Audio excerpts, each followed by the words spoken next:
Good morning, students. How are you all? I hope that you all are fit and fine.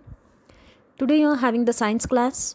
So, let us begin our science class by discussing the last class summary.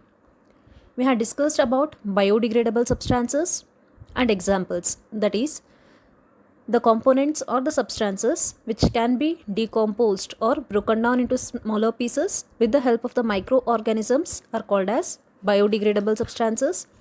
Examples: kitchen waste, paper, cloth, etc.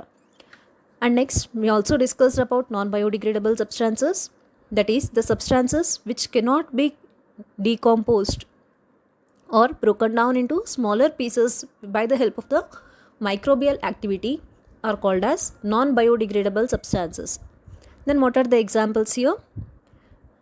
Plastic, glass, aluminium foil, metallic containers. So all these were the examples for non-biodegradable substances.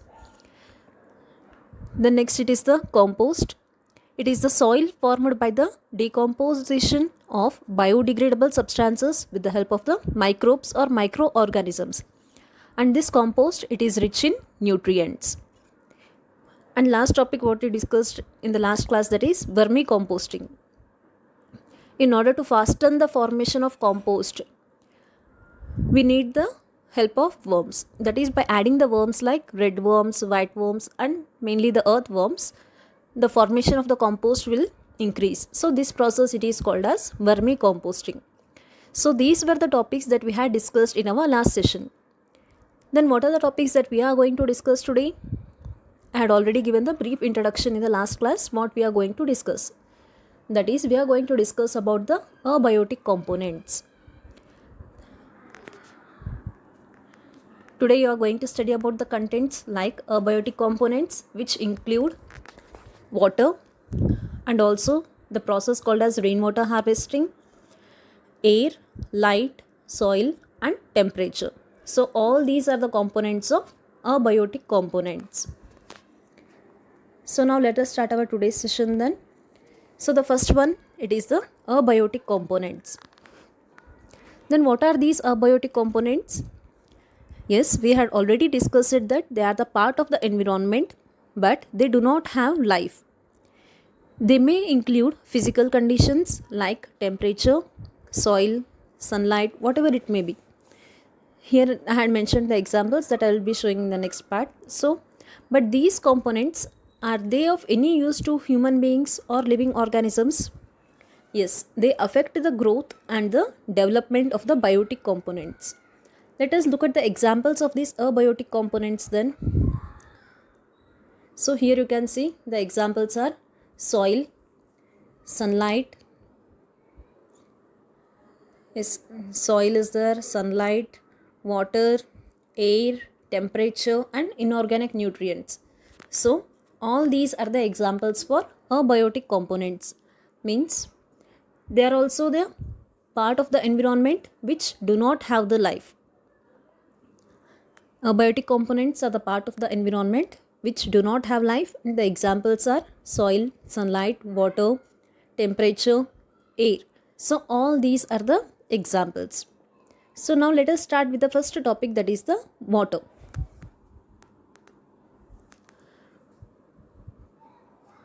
It is very much needed for the survival and growth of all the living organisms. Plants require water to prepare the food by the process called as photosynthesis. Even animals also require water for bathing, drinking, cooking and as well as the irrigation purpose. But majority of the times people waste water like doing the activities such as running the taps on, that is turning on the taps, while brushing, while washing your face and so on. And also majority of us use the showers. We do not have the count of how much amount of water we are actually using. So instead of that, we can go through the bucket. And apart from all these, we are wasting the natural source of water, that is nothing but rainwater. Now let me ask you a question. Can rainwater be used? Yes, rainwater can be used, but before using we have to protect the rainwater. And by protecting the rainwater, we can use the rainwater for various purposes like gardening, cleaning, and all. But how to collect these rainwater? That is your question, right? So, we can consume the rainwater by the process called as rainwater harvesting. Then, what is this rainwater harvesting? The rainwater harvesting, it is a simple process or technology which is used to conserve the rainwater by collecting and storing. And apart from that, we have to convey and purify the rainwater so that we can use in the later part. Then how is this rainwater harvesting done? Yes, so now let us understand this concept. The rainwater which falls on the rooftops or the top of the roofs should be collected by the pipes, and again these pipes must be connected to a pit, tank or small wells. In this way we can collect the rainwater, but it will be impure, means it is not very much pure as it gets mixed up with the air and its components, so it will be impure. After collecting this rainwater, we have to again filter that. After filtering, we can use it for our daily activities or day-to-day activities, but it is not good for the purpose of drinking. So now let us look at the image of the rainwater harvesting. So here you can see the image of the rainwater harvesting. So this is the rooftop.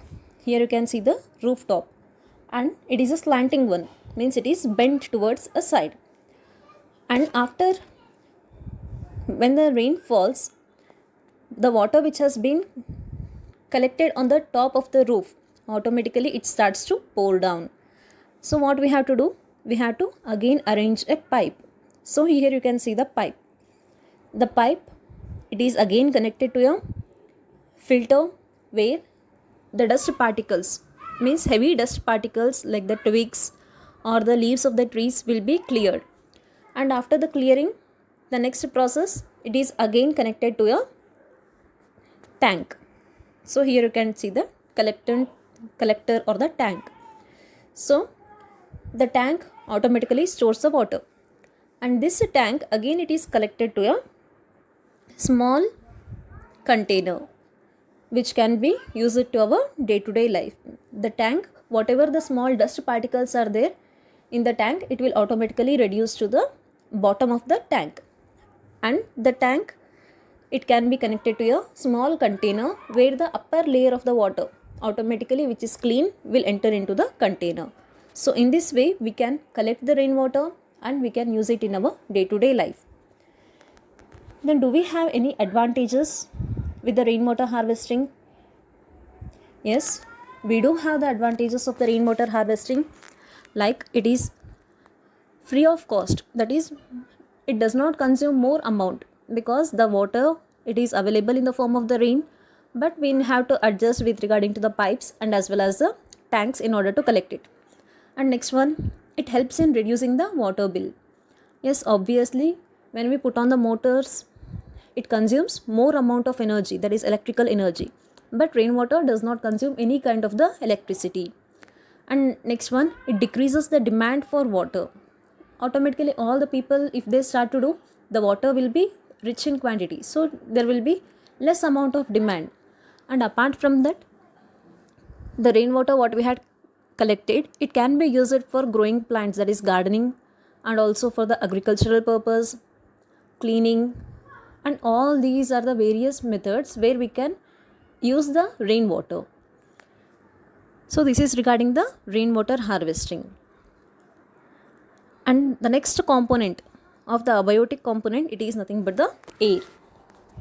Then what is this air? Air, it is a mixture of several gases, and also it is an example for abiotic component which does not have any life.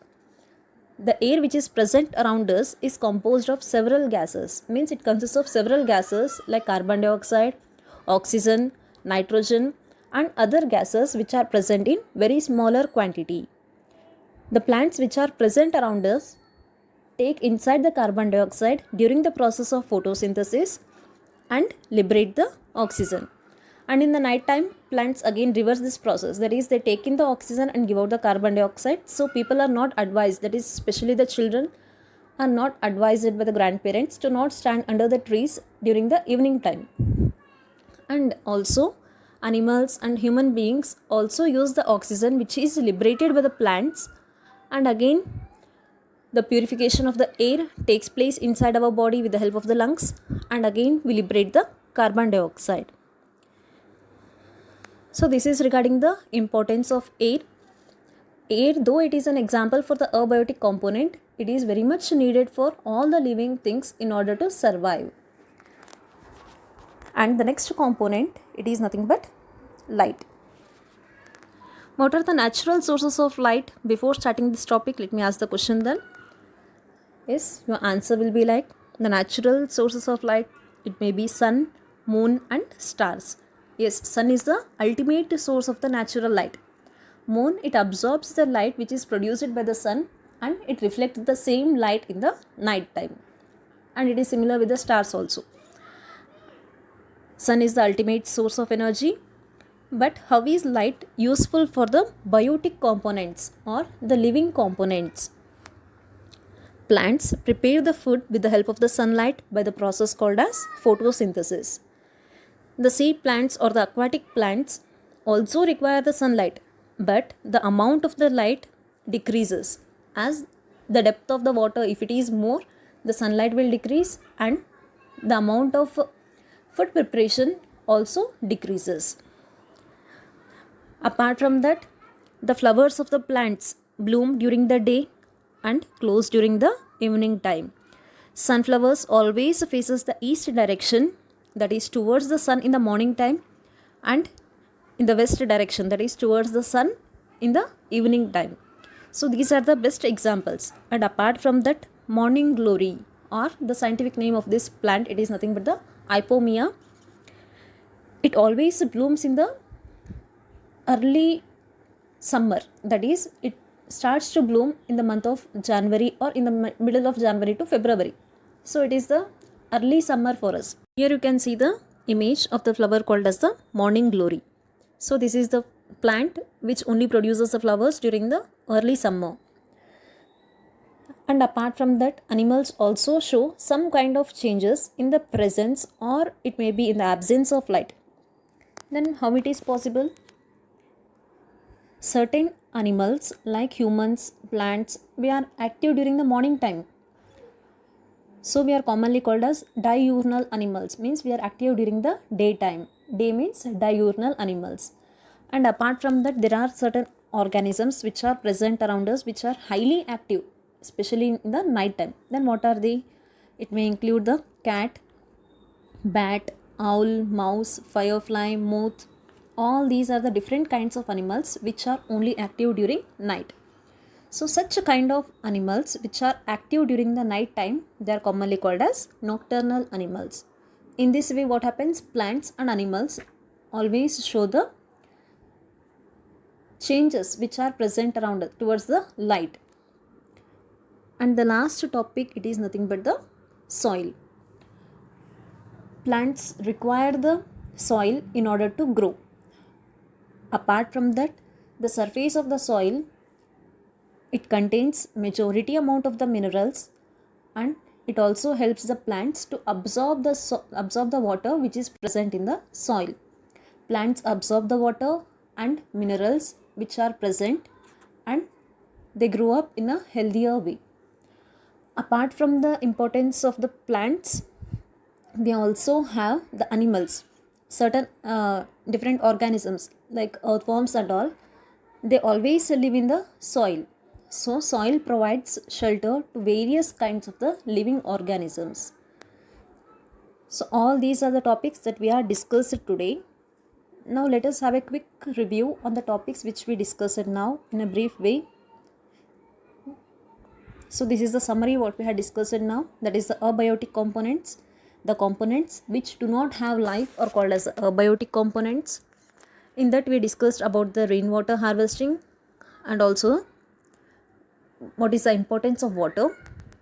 that is the next one, it is the air, and after that light.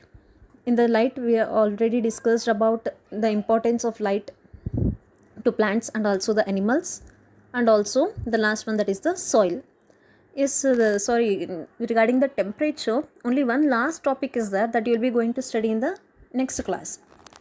So in the next class, you are going to study about the interaction between the biotic and abiotic components. That is, how these two are living together.